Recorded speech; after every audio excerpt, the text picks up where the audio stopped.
Bonjour tout le monde, dans cette vidéo nous allons présenter le modèle de l'atome étudié en classe de seconde. C'est parti! Avant d'étudier précisément ce modèle, faisons un petit peu d'histoire. Il est toujours compliqué dans l'histoire de la pensée humaine de dater précisément l'apparition d'un concept.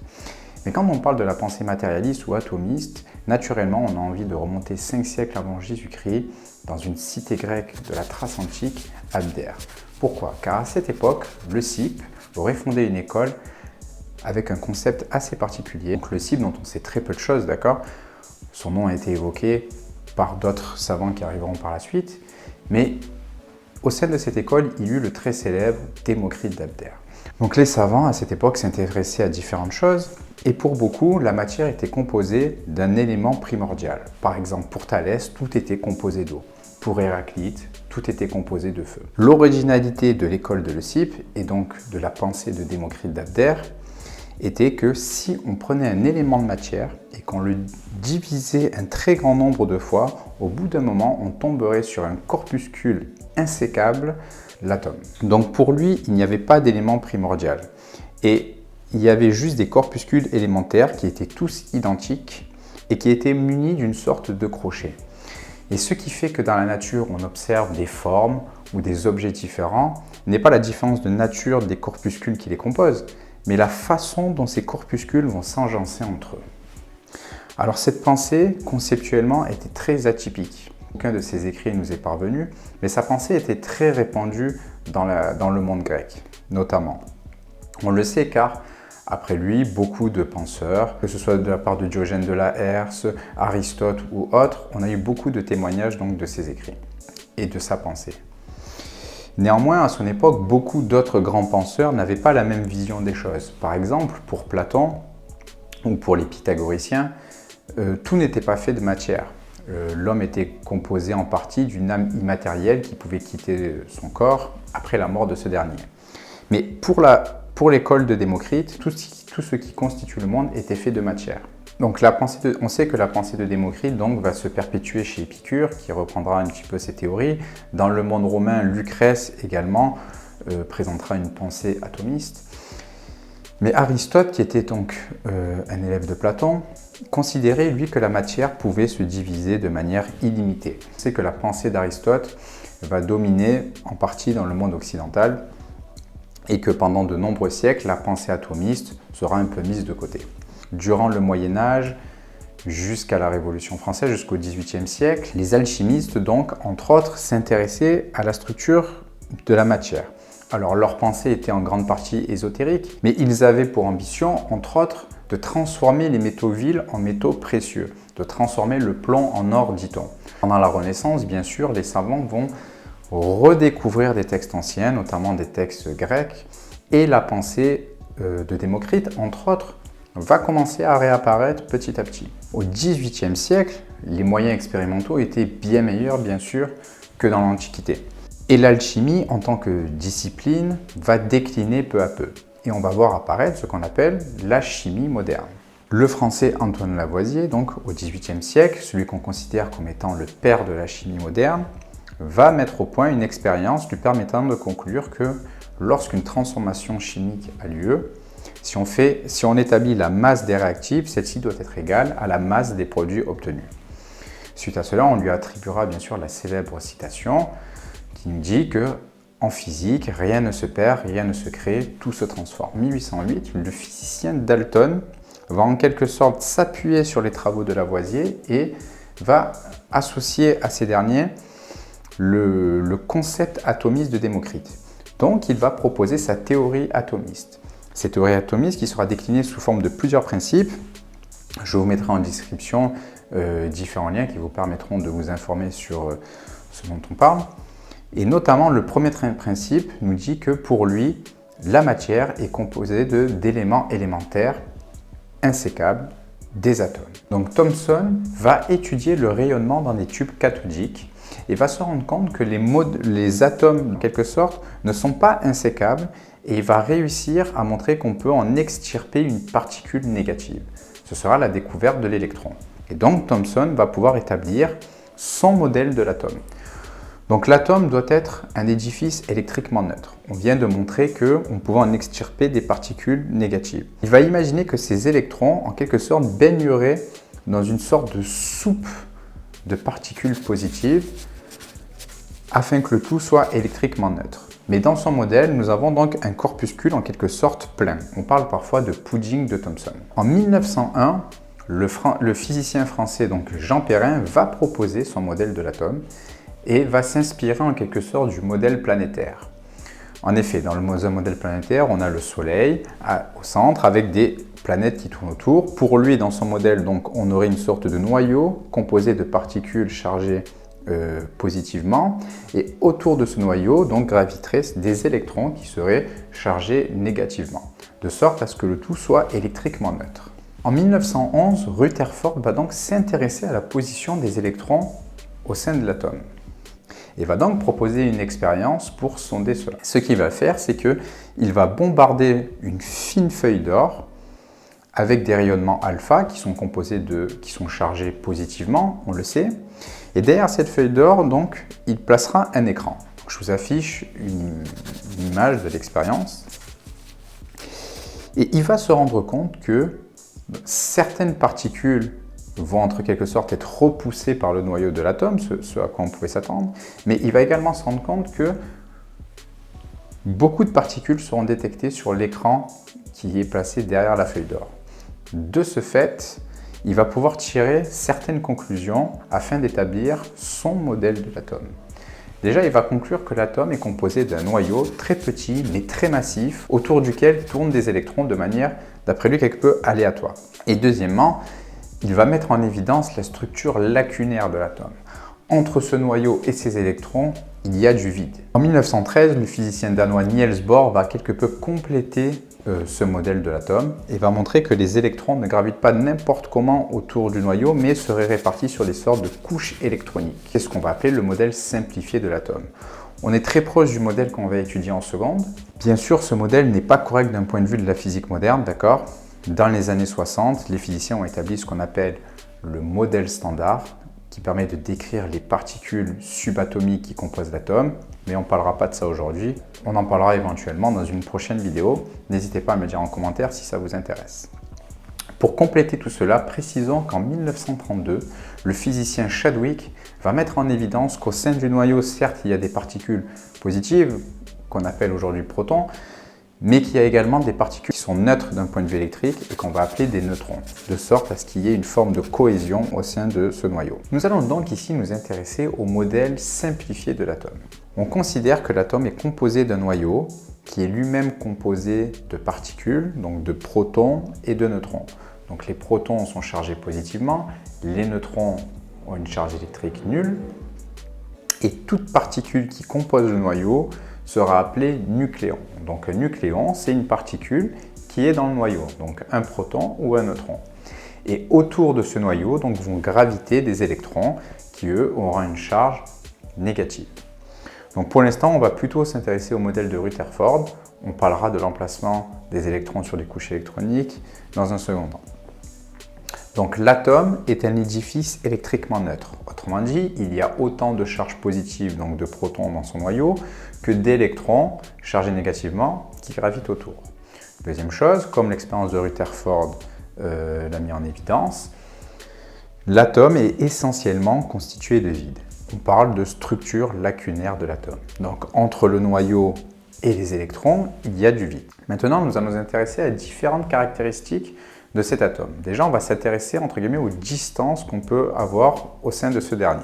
Si on fait un rapport entre la taille de l'atome et la taille de ce noyau, on considère que l'atome a une taille d'environ 10 exposant moins 10 mètres et que le noyau a une taille d'environ 10 moins 15 mètres. Donc bien sûr, ces tailles à notre échelle sont très petites. Il est impossible de distinguer ces derniers à l'œil nu.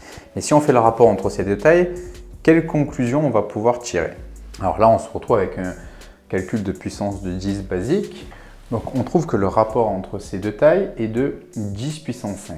Alors bien sûr, mathématiquement, si on fait le rapport entre la taille de l'atome et la taille du noyau, on tombe sur un nombre qui n'a pas d'unité. Bien sûr, on divise des mètres par des mètres, donc on trouve un nombre. Donc si on réécrit ce résultat, on peut constater que la taille de l'atome est égale à 10 puissance 5 fois la taille du noyau. Alors qu'est-ce que ça veut dire? 10 puissance 5, bien sûr, c'est 100 000. Donc ça veut dire que l'atome est 100 000 fois plus grand que son noyau. D'accord? Donc si on a le noyau de l'atome qui est ici, et qu'on a les derniers électrons, si je puis dire, qui sont ici, on considère que, donc si on compare la taille du noyau avec la taille de l'atome, on constate que l'atome en lui-même est 100 000 fois plus grand que son noyau. Première conclusion qu'on va pouvoir tirer. Et donc bien sûr, entre le noyau et les électrons, il y a du vide. Deuxième caractéristique qui va nous intéresser, ce sont les charges électriques donc, au sein de l'atome. Alors, comme on l'a dit, à l'intérieur du noyau, nous avons des charges positives. Nous avons des protons qui sont chargés positivement. Et on a dit que dans un atome, il y avait autant de protons dans le noyau que d'électrons qui gravitaient autour. Si je note Q, la charge électrique globale de l'atome, si je veux évaluer la charge électrique au sein de l'atome, mathématiquement, qu'est-ce que je peux faire? Je vais avoir le nombre d'électrons que j'ai qui gravitent autour du noyau fois une charge électrique élémentaire, plus le nombre de protons que j'ai à l'intérieur du noyau, fois une charge élémentaire. Donc si je veux évaluer la charge globale de l'atome, il faut que je fasse la somme entre toutes les charges électriques que j'ai au sein de l'atome. Or, on sait que dans un atome, il y a autant d'électrons que de protons. Donc ces nombres sont identiques. De plus, en ce qui concerne les charges élémentaires, en valeur absolue, c'est-à-dire si on met de côté les signes, elles sont identiques, sauf que les électrons sont chargés négativement et les protons sont chargés positivement. Donc si on fait la somme entre toutes ces charges électriques, bien sûr, on obtient quelque chose de nul. Donc l'atome, bien sûr, est un édifice électriquement neutre. Donc la charge électrique globale de l'atome est égale à 0 coulomb. Coulomb est l'unité associée donc à la charge élémentaire. Et donc, on voit bien que l'atome est un édifice électriquement neutre. Maintenant, nous allons essayer d'évaluer la masse d'un atome. D'accord? Donc, pour évaluer la masse d'un atome, il faudrait faire la somme des masses de toutes les particules qui composent cet atome. Donc la masse des nucléons qui sont à l'intérieur du noyau, plus la masse des électrons qui gravitent autour. D'accord? Donc je répète, un nucléon, c'est une particule qui est dans le noyau. Donc c'est un proton ou un neutron. On va essayer de comparer les masses entre les différentes particules. Première chose, on va faire une petite approximation. On va considérer que les protons et les neutrons ont quasiment la même masse. D'accord? On va considérer que la masse des protons est à peu près égale à la masse des neutrons. De ce fait, quand on va évaluer le noyau, on va s'intéresser à la masse d'un nucléon en général. Donc, on va comparer cette masse, la masse d'un nucléon, avec la masse d'un électron. Donc là, on va faire le rapport entre la masse d'un nucléon et la masse d'un électron. Alors, on ne va pas prendre les valeurs précises, si je puis dire, on va prendre des ordres de grandeur. Donc, on va considérer que un nucléon a une masse qui est environ égale à 10 puissance moins 27 kg. Alors qu'un électron aura une masse d'environ 10 puissance moins 30 kg. Et donc pareil, cela revient à faire un calcul avec des puissances de 10. Donc si on fait ce rapport, qu'est-ce qu'on obtient? Donc 10 puissance, si on fait passer le 10 puissance 30 au numérateur, ça va nous faire 10 puissance A moins B. Donc ici 10 puissance moins 27 moins 30, donc 10 puissance moins 27 plus 30. Donc cela est égal à 10 puissance 3. Alors comme pour tout à l'heure avec les tailles, on fait le rapport entre deux grandeurs qui ont la même unité, deux grandeurs qui s'expriment en kilogrammes. Donc le résultat que nous obtenons est un nombre sans unité. Donc si on écrit cette expression, on constate que le neutron, un nucléon, pardon, est 1000 fois plus lourd qu'un électron. 1000 fois plus lourd. Donc en fait, qu'est-ce qu'on va pouvoir conclure? On va conclure que pour évaluer la masse d'un atome, en réalité, on peut négliger la masse des électrons. Alors bien évidemment, si on veut un résultat extrêmement précis pour diverses raisons, il faut prendre en compte la masse des électrons. Mais selon ce qu'on fait et pour ce qu'on va faire nous en seconde, on va considérer la masse approchée de l'atome et on va considérer qu'on peut négliger la masse des électrons car on pourra le faire à travers certains exemples. Si on calcule la masse de l'atome en prenant en compte celle des électrons, on va trouver un résultat. Et si on recalcule la masse en négligeant la masse des électrons, en faisant certaines approximations, on constatera que la masse est en fait quasiment identique. Donc nous, on va considérer que la masse des électrons est négligeable. En fait, pour comparer cela, on pourrait prendre un exemple. Alors en termes de proportion, ça correspond pas forcément au rapport que nous avons là, mais juste pour avoir une idée. C'est comme si vous voulez mesurer, on va dire, la masse d'un avion. Un avion à vide, vous le mesurez, donc vous allez obtenir une certaine masse. Supposons que dans cet avion, je ne sais pas moi, vous posez une bille. Vous prenez une bille et vous la posez sur un siège et vous remesurez la masse de l'avion. Évidemment, si on veut une valeur extrêmement précise, la masse aura légèrement varié. Mais on peut considérer que la masse de la bille étant négligeable face à la masse de l'avion, cela ne change rien. C'est-à-dire si on prend en compte la masse de la bille ou si on ne la prend pas en compte. Mais là, ça va être pareil avec les électrons. On va considérer que leur masse n'apporte rien au résultat, en quelque sorte. D'accord? On va considérer, donc, comme on l'a dit, que le noyau est composé de protons et de neutrons. Et A, on va considérer que c'est le nombre total de nucléons, c'est-à-dire le nombre de protons plus le nombre de neutrons. D'accord? Donc A, c'est le nombre de particules qu'il y a dans le noyau. Et comme on peut négliger la masse des électrons qui gravitent autour, pour calculer la masse d'un atome, il nous suffit de prendre le nombre de particules qu'il y a dans le noyau fois la masse d'une de ces particules. Car une fois de plus, on a considéré que les protons et les neutrons avaient environ la même masse. Alors maintenant, on va essayer de voir de quelle manière on peut représenter le noyau d'un atome. Alors, il existe différentes entités chimiques, d'accord, différents atomes qui n'ont pas tous la même masse, qui ont un différent nombre de particules au sein de leur noyau, etc. Donc, on va voir de quelle manière on peut représenter ces noyaux. Alors, en général, on les représente de cette manière. D'abord, on indique le symbole chimique de l'élément, d'accord? Donc, chaque élément aura un symbole différent. Par exemple, le carbone, son symbole c'est C, l'hydrogène c'est H, l'azote c'est N, etc. En bas à gauche, on va indiquer ce qu'on appelle le numéro atomique de l'atome. Autrement dit, c'est le nombre de protons qu'il y a dans son noyau. Et en haut à gauche, c'est le nombre qu'on a déjà évoqué tout à l'heure, qu'on appelle le nombre de masse, parce qu'il nous permet justement de calculer la masse de l'atome.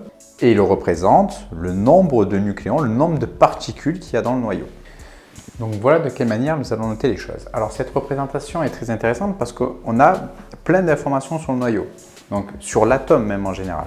Si on connaît Z, on connaît le nombre de protons qu'il y a dans le noyau. Mais comme l'atome est un édifice électriquement neutre, si on connaît le nombre de protons qu'il y a dans le noyau, on connaît le nombre d'électrons qui gravitent autour, car il y a autant d'électrons que de protons. Ensuite, si on connaît A, A c'est le nombre de masse, nous indique le nombre de nucléons qu'il y a dans le noyau.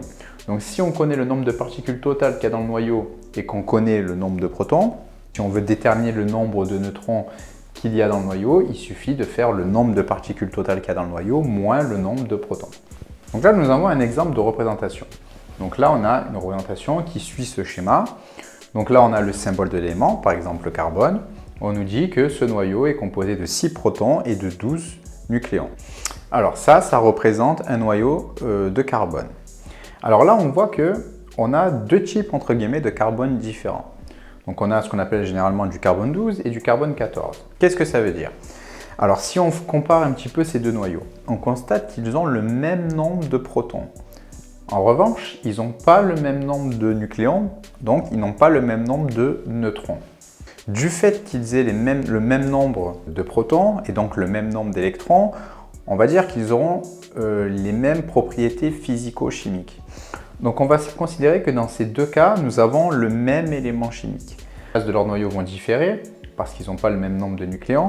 Et comme ils auront les mêmes propriétés physico-chimiques, on va considérer que là, on a le même élément chimique. Et on dira que ces deux noyaux sont isotopes. Donc deux isotopes, c'est deux noyaux qui ont le même nombre de protons, mais pas le même nombre de nucléons. Mais on considère que c'est tout de même la même espèce chimique.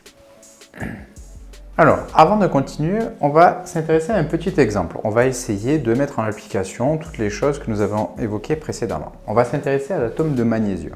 Premièrement, on va essayer de donner la composition de cet atome. On va avoir besoin des écritures qui sont ici.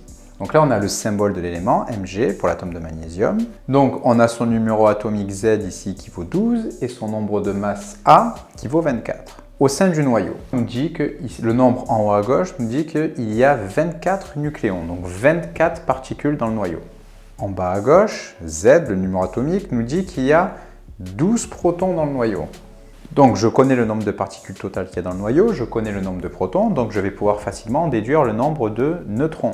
Donc si j'écris N, indice N, pour représenter le nombre de neutrons, il va falloir que je fasse A moins Z. Autrement dit, il y a 12 neutrons. Donc dans le noyau d'un atome de magnésium, il y a 12 protons, 12 neutrons et donc 24 nucléons. On sait qu'un atome est un édifice électriquement neutre, donc si on connaît le nombre de protons qu'il y a dans le noyau, on connaît forcément le nombre d'électrons qui gravitent autour. Donc s'il y a 12 protons dans le noyau, il y aura forcément 12 électrons qui gravitent autour. Si on s'intéresse maintenant aux charges électriques, alors on va calculer la charge électrique du noyau. Donc je vous affiche les valeurs numériques dont on va avoir besoin. Donc si on note Q, la charge électrique du noyau, on vient de dire que dans le noyau, il y avait 24 particules, mais 12 particules chargées, autrement dit 12 protons. Donc si on veut évaluer la charge électrique du noyau, il faut faire le calcul qui est le suivant, 12 fois la valeur d'une charge élémentaire. Ici, dans le noyau, les charges élémentaires sont chargées positivement. Donc si on remplace E par la valeur numérique précisée dans le tableau que je vous affiche, on trouve ce résultat. Donc ça, c'est la charge élémentaire du noyau. Si on fait de même pour la charge électrique du nuage électronique, donc si on s'intéresse aux charges portées par les électrons, il y a également 12 électrons au sein de l'atome, et on sait que les électrons sont chargés négativement. Donc en gros, on va avoir cette charge élémentaire avec un signe moins devant. Et comme on aura la même quantité, forcément, si on refait le calcul, on va retrouver cette valeur, mais avec un signe moins devant. Et bien évidemment, on peut conclure que si on fait la somme entre ces deux charges électriques, c'est-à-dire si on veut avoir la charge électrique globale de l'atome, que je vais appeler Q, on fait cette somme, on va avoir cette valeur plus cette valeur, et autrement dit, on retombe bien sur 0 coulomb. L'atome est un édifice électriquement neutre. Alors, si maintenant on s'intéresse à la masse de cet atome, on va calculer dans un premier temps la masse de cet atome en prenant en compte la masse des électrons, et ensuite on recalculera la masse de l'atome en ne prenant en compte que la masse du noyau. C'est parti. Donc si je veux calculer la masse de l'atome, donc je vais appeler cette masse M1, cette fois-ci je vais prendre en compte la masse des électrons. Si je veux calculer la masse de mon atome, il faut que je fasse la somme des masses entre toutes les particules qui composent mon atome. Donc la masse des nucléons plus la masse des électrons. Il y a 24 nucléons dans le noyau, d'accord? Et comme tout à l'heure, on va considérer que les protons et les neutrons ont la même masse, d'accord? Donc ça va nous faire 24 fois la masse de nucléons plus la masse des électrons. J'ai 12 électrons qui gravitent autour du noyau, donc il va falloir que je fasse 12 fois la masse d'un électron. Alors pour pas trop charger les écritures au tableau, je vous affiche les masses des différentes particules qu'on va devoir utiliser, d'accord, les valeurs numériques des masses. Et si on fait ce calcul, qu'est-ce qu'on trouve? On trouve environ 4 fois 10 puissance moins 26 kg. Maintenant, on va faire de même avec la formule qu'on a évoquée tout à l'heure, en prenant la masse approchée, c'est-à-dire en négligeant la masse des électrons. Qu'est-ce que ça va nous donner? Je vais appeler cette masse M2 et je vais me contenter de prendre en compte uniquement la masse du noyau. Donc je vais avoir, si je fais 24 fois la masse d'un neutron, qu'est-ce que ça va me donner? Si je fais le calcul, je retombe sur évidemment à peu près le même résultat. La masse des électrons est négligeable. On va compléter notre modèle de l'atome, notre modèle de Rutherford, avec ce qu'a apporté en quelque sorte Niels Bohr. On va s'intéresser à la façon dont sont répartis les électrons autour du noyau. Niels Bohr va prétendre que les électrons ne sont pas répartis de n'importe quelle manière, mais qu'ils sont sur des sortes de couches électroniques. Nous, on va travailler avec des atomes qui ont au maximum 18 électrons, d'accord? Donc ça va limiter un petit peu le nombre de couches qu'on va avoir. Mais si on essaie de comprendre les choses, Niels Bohr prétend qu'autour des atomes, il y aurait des sortes de couches électroniques, d'accord? Chaque couche électronique peut contenir un nombre maximum d'électrons. Donc, je vous affiche un tableau qui vous présente cela. Ces couches électroniques vont être constituées de sous-couches. Donc, la première couche, elle, ne contient qu'une seule sous-couche, la sous-couche S. Et elle peut contenir au maximum 2 électrons. La deuxième couche, celle qui est un petit peu plus éloignée du noyau, elle est composée de 2 sous-couches, la sous-couche S et la sous-couche P. Et elle peut contenir au maximum 8 électrons. La troisième couche ressemble à la deuxième, elle est composée de 2 sous-couches, la sous-couche S, la sous-couche P, et peut contenir elle aussi 8 électrons au maximum. Prenons un exemple pour illustrer cela. Le phosphore contient 15 protons. Donc, s'il possède 15 protons dans son noyau, ça veut dire qu'il a 15 électrons qui gravitent autour. Et on va voir de quelle manière on va pouvoir représenter cela. Alors déjà, pour voir si nous avons compris. On va essayer, entre guillemets, de répartir ces électrons autour du noyau. On commence toujours par la couche électronique la plus proche du noyau. Et dès qu'elle est saturée, on passe à la suivante. Alors là, nous avons 15 électrons à répartir sur des couches électroniques. Déjà, on commence par celle qui est la plus proche du noyau, la couche 1. Donc, elle peut contenir au maximum 2 électrons. Donc, je les place. Là, j'ai mes 2 électrons. Cette couche est à présent saturée, c'est-à-dire qu'elle ne peut plus contenir d'électrons. Parmi mes 15 que j'avais au départ, je viens de répartir 2, donc il me reste 13 à répartir. Je passe à la couche suivante.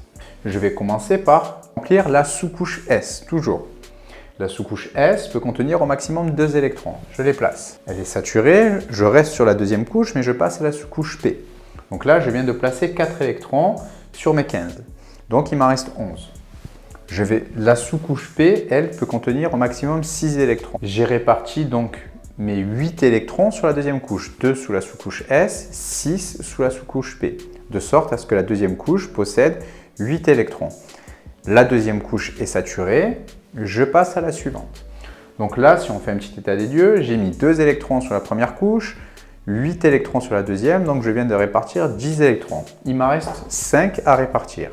Je passe à la couche numéro 3. Comme pour la couche 2, je vais commencer par remplir la sous-couche S, qui peut contenir au maximum 2 électrons. Je les place. Celle-ci est saturée, je passe à la sous-couche P.